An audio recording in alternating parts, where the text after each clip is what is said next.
প্রায় সবার গায়ে শোকের প্রতীক কালো পোশাক। নারী পুরুষ ছোট বড় সবাই বুক চাপড়ে হাই হোসেন মাতম ধ্বনি করছেন। আবার কেউ কেউ কারবালার বিষাদময় কাহিনী অবলম্বনে জারি গানের করুণ সুরে আহাজারি করছেন। কারবালার শোকের মাতম যেন পুরান ঢাকার হোসনি দালানের তাজিয়া মিছিলে উঠেছে। সকাল 10টায় হোসনি দালানের ইমামবাড়া থেকে তাজিয়া মিছিলটি শুরু হয়। তাজিয়া মিছিলে অংশগ্রহণ করার জন্য ভোরের সূর্য ওঠার আগেই রাজধানীসহ দেশের বিভিন্ন স্থান থেকে আসতে শুরু করে শিয়া অনুসারী ধর্মপ্রাণ মুসলমানরা। কারবালার শহীদদের ইমাম হোসেনের স্মরণে ইয়াজিদ যেভাবে হত্যা করেছিল ইমাম হোসেনকে, সেই ইয়াজিদ আজকে নেই, কিন্তু আজকে 14 বছর থেকে ইমাম হোসেনের আজকের স্মরণে লাখো লাখো মানুষ আজ এই মিছিল আমাদের সেখানে জড়িত হয়। প্রতি বছরই অংশগ্রহণ করতেছি, এখন আল্লাহ যদি বাঁচা রাখে সারা জীবন অংশগ্রহণ করে যাব। আমরা ছোটকালের থেকে মা বাবা এটা আমার মাইনে আইছে, ছোটকালের থেকে এইভাবে এখন পর্যন্ত এটা চলতেছে। বাবা মাও নাই, বাপও নাই, দুনিয়ার মধ্যে আল্লাহ ছাড়া কেউ নাই।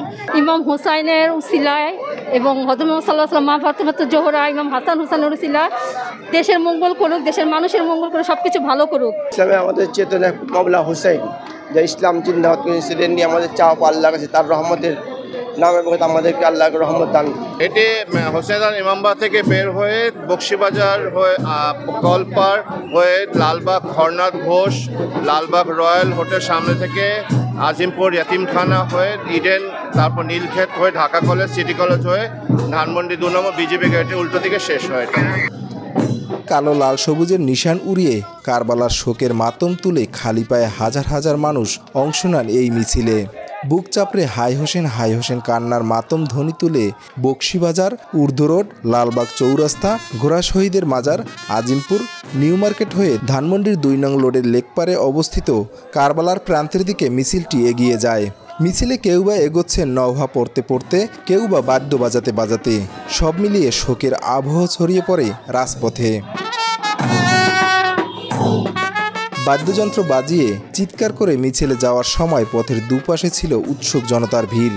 মানুষ ছাদে দাঁড়িয়ে, জানালা দিয়ে বাড়ির বারান্দা ও করিডোরে দাঁড়িয়ে মিছিল উপভোগ করে। পুরো মিছিল ঘিরে ছিল পুলিশ, র্যাব সহ বিপুল সংখ্যক আইন শৃঙ্খলা রক্ষাকারী বাহিনীর টহল।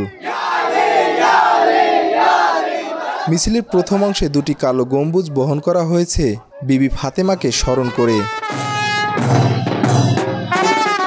অন্যদিকে সুষ্ঠুভাবে তাজিয়া মিছিল সম্পন্ন করতে দা, ছোরা, কাঁচি, বর্ষা, বল্লম, তরবারি, লাঠি বহন নিষিদ্ধ করেছে আইন শৃঙ্খলা রক্ষাকারী বাহিনী।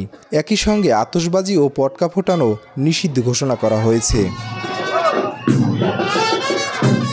এর আগে 2015 সালের 23 অক্টোবর পুরান ঢাকার হোসনি দালানে পবিত্র আশুরার তাজিয়া মিছিল প্রস্তুতির সময় বোমা হামলায় 2 জন নিহত ও শতাধিক আহত হয়।